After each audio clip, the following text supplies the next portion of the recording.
ڈھائی والے لوگ ہیں کہ لوگ مرے ہیں بھائی، میرے گاؤں کے 3 جنازے گئے، میرے اپنے علاقے کے گئے، یہاں سے اٹھا کر ان کو لے کر گئے. اب آپ میری بندوق رکھیں گے کہ میں کہوں نہیں مرے؟ وہ مرے بھائی. چلو مجھے باقیوں کا نہیں پتا، وہ 3 جو جنازے. بسم اللہ الرحمن الرحیم. ناظرین ابھی یہ ویڈیو کلپ دیکھتے ہیں، پھر اس پہ بات کرتے ہیں. میرا بڑا واضح موقف ہے، من قتل مومنا متعمدا فجزاؤ جہنم خالدین فیہا. کسی بھی مسلمان شخص کو آپ بے گناہ قتل کریں گے، آپ جہنم میں جائیں گے.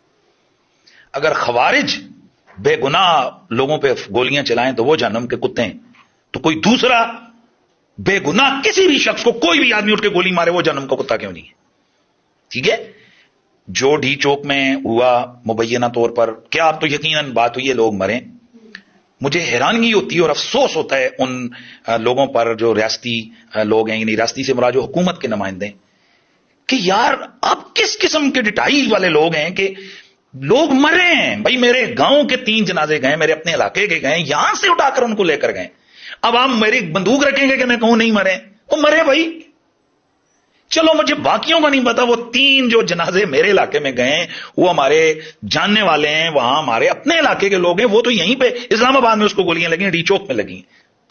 تو اعتراف کرنا چاہیے کہ یار یہ ہوا ہے، ہم ان کے ساتھ ہیں، مرنے والوں کی ہمدردی کر رہے ہیں، ہم ان کے ساتھ جناب اللہ ان کی رشتہ دار. اب کیا کر رہے ہیں آپ؟ چلو 12 لوگوں کا کہا جا رہا ہے کہ 12 جنازے گئے، تو آپ مذاق اڑا رہے ہیں کہ آپ کہہ رہے ہیں کہ تم آئے تھے اور شلواریں چھوڑ کے گئے ہو اور تم یہ کر کے گئے ہو. کس قسم کا رویہ ہمارے وزیروں مشیروں کا؟ یہ ظالم لوگ یہ نہیں دیکھتے ہیں کہ کل ان کے ساتھ بھی اسی طرح کا کوئی معاملہ ہو سکتا ہے؟ تو میرا یہ موقف ہے کہ کوئی بھی سیاسی پارٹی ہو، کوئی بھی مذہبی جماعت ہو، کوئی بھی پاکستان کا شہری ہو، اس کو آئین پاکستان یہ اختیار حق دیتا ہے کہ وہ اپنا پرامن احتجاج کرے. ڈی چوک کہا جا رہا ہے کہ جی یہ ریڈ زون ہے، کس نے؟ ہمارے آئین نے کرا دی ہے. اللہ رسول نے ریڈ زون کہا ہے کہ یہاں نہیں جا سکتے ہو. ہمارا ملک ہے بھائی، ہمارا ملک ہے، ہم کہیں بھی جائیں. لیکن یہ آپ کہہ سکتے ہیں قدغن لگائیں کہ بھئی آپ تشدد نہ کریں یا کوئی اور اس چیز کی نہ کریں. ریاست ماں ہوتی ہے، باپ کی طرح ہوتی ہے، ماں کی طرح ہوتی ہے، عوام بچوں کی طرح ہوتی ہے. وہ ضد کر دیں میں نے کھانا نہیں کھانا، پانی پینا ہے، نہیں یہ پی لو کہ میں یہ کھانا ہے، ماں اس کے ہاتھ پاؤں توڑ کر اسے گھر سے باہر نہیں. جی ناظرین، تو آپ نے یہ ویڈیو دیکھی ہے، اس میں حنیف قریشی صاحب یہ بتا رہے ہیں کہ جو ڈی چوک کے اندر 26 نومبر کو گورنمنٹ کی طرف سے گولیاں چلائی گئیں وہ ایک غلط اقدام تھا.